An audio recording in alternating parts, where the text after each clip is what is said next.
Dans cette partie de vidéo, on va voir le chiffrement par flot qui appartient à la famille des cryptosystèmes à clé symétrique. Donc un petit rappel portant sur les cryptosystèmes à clé symétrique. Donc ce sont des systèmes qui vont permettre de chiffrer, déchiffrer des contenus. La caractéristique de ce type de système, c'est que la clé de chiffrement et la clé de déchiffrement, il y a une relation entre la clé de chiffrement et la clé de chiffrement.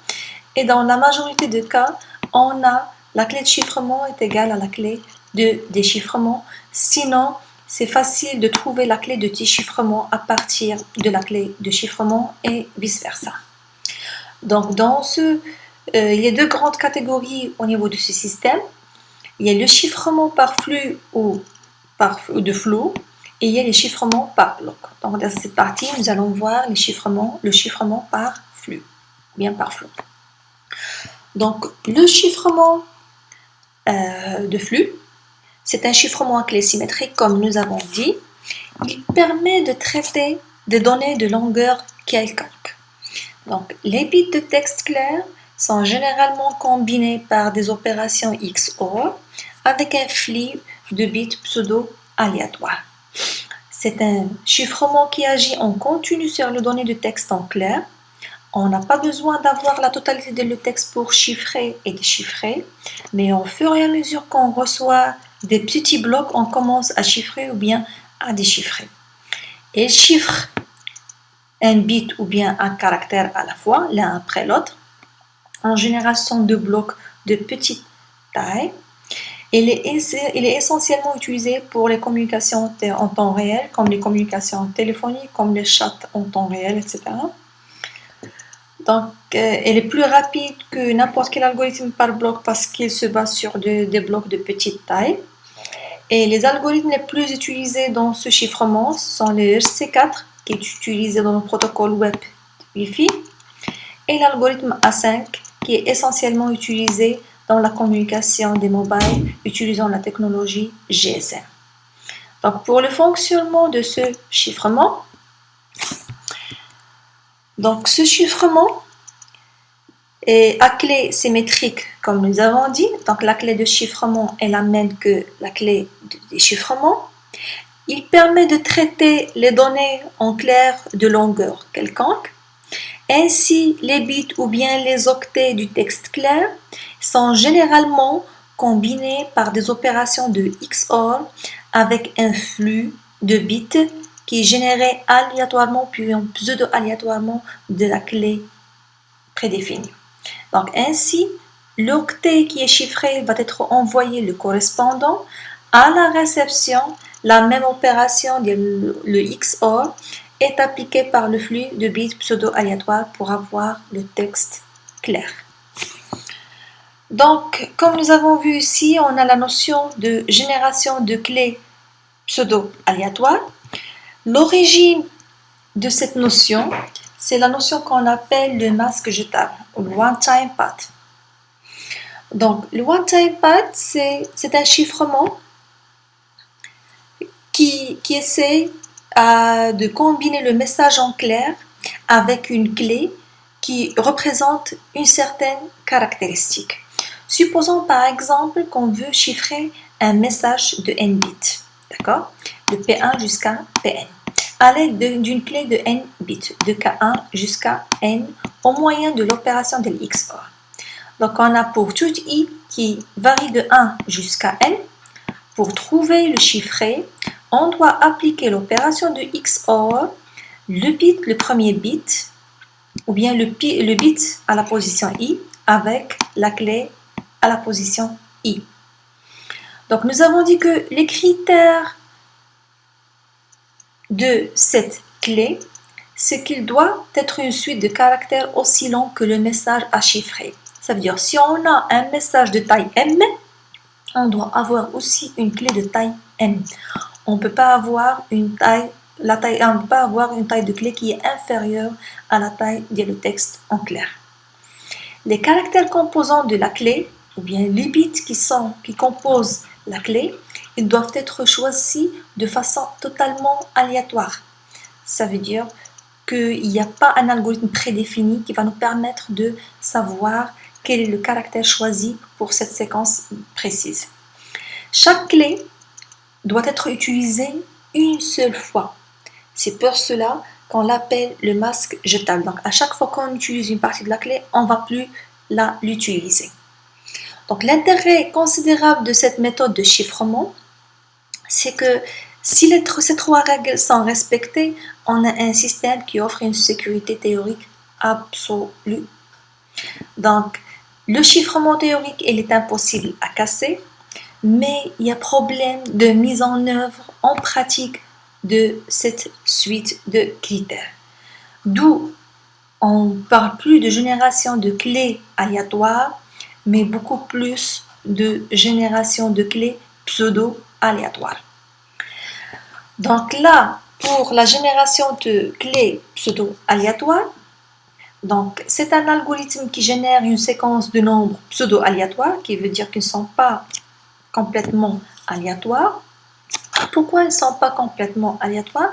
Parce que puisqu'il s'agit d'un algorithme et on sait très bien que les algorithmes sont déterministes, ça veut dire que pour une entrée bien précise, on sait très bien que la sortie sera toujours la même. Et en plus, l'algorithme, il dépend des valeurs initiaux. Donc, ça dépend des valeurs initiaux. On ne peut pas dire que, puisqu'on connaît les valeurs initiaux, donc on sait très bien quels sont les critères ou bien quels sont les bits qui vont être générés. On va voir des cas pratiques de PRNG. Bon, il y en a plusieurs dans la littérature, il y a le LFSR, le BBS, le RC4, etc. Donc, on va voir essentiellement dans cette partie le LFSR et le RC4. Donc, on va commencer, avant d'entamer le LFSR, donc le fonctionnement normal d'un PRNG. Donc, il se base essentiellement sur une entropie et un état interne. Donc, l'entropie, on va dire c'est comme une sorte de base de données qui est alimentée via des sources disponibles sur l'ordinateur, par exemple la taille de la mémoire, le mouvement des pointeurs de la souris, les clics que vous avez effectués au niveau de votre machine, démarrage, le temps d'accès entre disques durs, etc. Toutes ces données sont enregistrées dans cette entropie. Donc, à chaque fois qu'on puise de cette entropie, on a un état interne qui change à chaque fois qu'on puise de cette entropie. Donc, à chaque fois qu'on prend une valeur de l'entropie, on a un état qui change. Et par la suite, on effectue un ensemble d'opérations entre l'élément qu'on a choisi au niveau de l'entropie et l'état interne pour avoir le bit qui est pseudo-aléatoire. Donc, les caractéristiques d'un excellent PRNG, donc il doit satisfaire les deux propriétés suivantes, et qui sont essentiellement doit être imprévisible. Bon, plutôt ce ne sont pas deux, mais ce sont trois critères. Donc, il est imprévisible, étant donné une séquence de bits de sortie. Les bits suivants et précédents ne doivent pas être prévisibles. Ça veut dire que si je tombe en tant que attaquant, je tombe sur le bit actuel, je ne dois pas deviner le bit précédent ni le bit suivant, ou bien l'octet précédent et l'octet suivant. Il est irréversible. Ça veut dire que si on a un état actuel PRNG, les états précédents ne doivent pas être calculables. Ça veut dire qu'on ne peut pas déterminer l'état précédent à partir de l'état actuel. Elle est uniforme et équiprobable, qui veut dire qu'il doit générer autant de bits à 1 que de bits à 0. Et on doit éviter plutôt les corrélations. Ça veut dire qu'on ne doit pas avoir une suite de telle sorte, une suite comme 0101 ou bien 11 00 11 00 ou bien 11 11 00 00, ainsi de suite. Donc, pour assurer ces propriétés, on doit tout d'abord s'assurer que l'écoute de la sortie d'un PRNG ne va pas permettre à un attaquant de savoir que les bits qu'il a, d'en savoir plus que les bits qu'il a interceptés. Ça veut dire que s'il a intercepté un bit, il ne doit pas savoir quel est le bit qui a été généré avant, ni le bit qui va être généré après.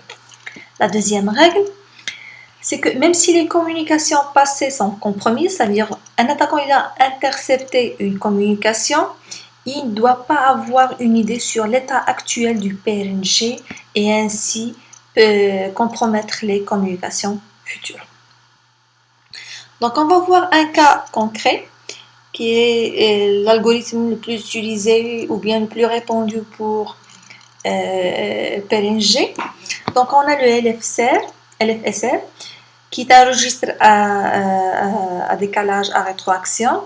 C'est l'acronyme de Linear Feedback Shift Register. C'est un dispositif qui peut être électronique ou logiciel qui va permettre de produire une suite de bits qui peut être vue comme une suite récurrente linéaire à deux éléments. Donc à chaque fois, on a une sortie soit de 0 et de 1. Et le choix de 0 et de 1 doit être complètement aléatoire. Donc, ces dispositifs sont simples et peu coûteux et efficaces et sont très utilisés puisqu'ils produisent une suite de bits qui peuvent être vus comme une suite récurrente linéaire. Donc là, si on a un exemple, par exemple, une suite de 0 et de 1, d'accord? Donc ça, c'est ce qu'on appelle un registre. Et on appelle un décalage parce qu'à chaque fois, on va décaler ces bits. Donc, ce qui signifie que le bit en entrée, donc le bit ici en entrée, il va être le résultat de l'opération de XOR entre plusieurs bits du registre. Supposons par exemple ce premier cas, comment on va générer un bit aléatoire tout en alimentant ce registre. Donc on va appliquer le XOR entre le premier bit et le bit qui se trouve la troisième position. XOR avec le bit qui se trouve la quatrième position.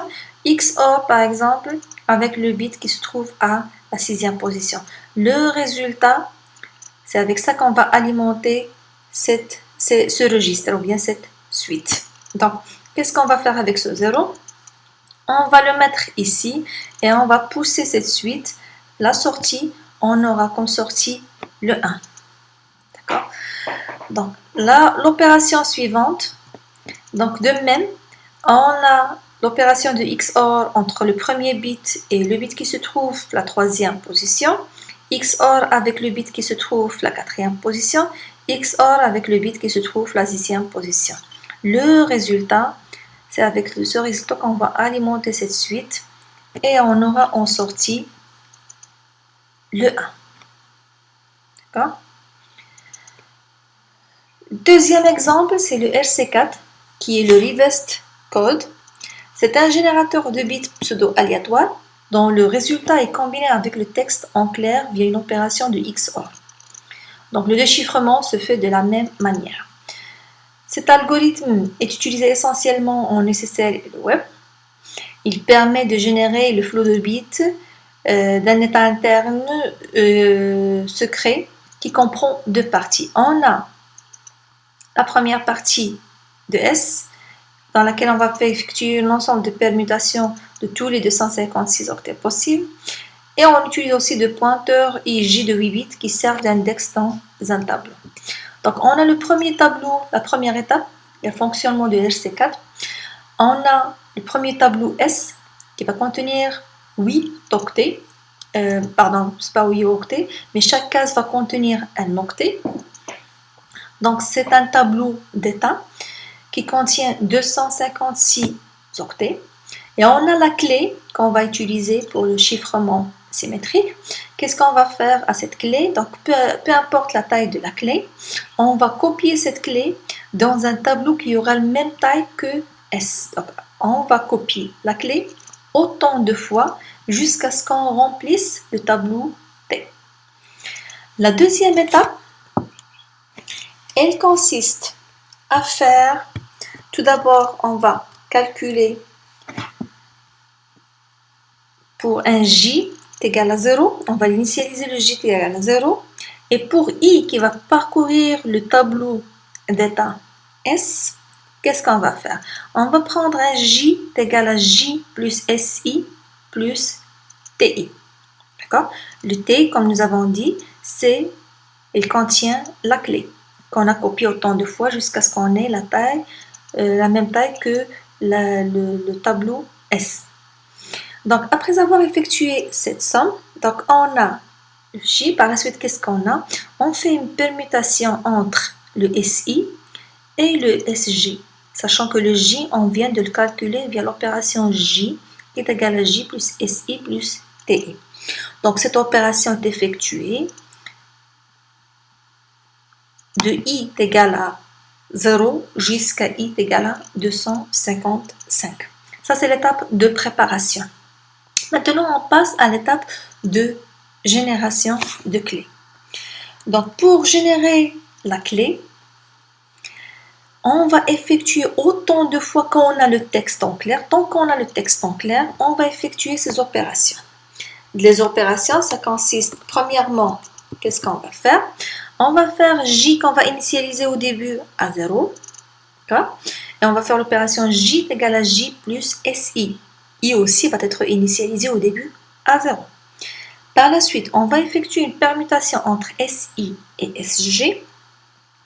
Et on va faire l'addition de SI plus SG modulo 256. Ça va nous donner un chiffre T.